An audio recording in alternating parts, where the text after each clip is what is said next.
This is Christopher Nolan, director of international blockbusters like Oppenheimer, The Dark Knight, Interstellar, and Inception. And that tie he's wearing to the New York premiere of the Odyssey is an ajrak printed tie, a signature textile pattern from Pakistan's Sindh province.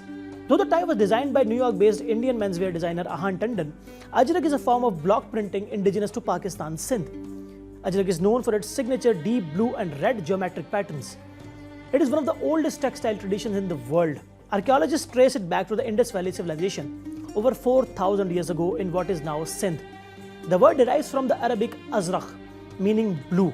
Traditionally made with natural dyes through a weeks-long resist printing process, ajrak is not just a fabric in Sindhi culture. It is identity. It is presented to guests. It is the first thing wrapped around a newborn and the last thing draped around a person's dead body. Yes, the designer is Indian. Yes, the tie was made in New York. But the pattern and the 4,000-year civilization behind it is a part of Pakistan.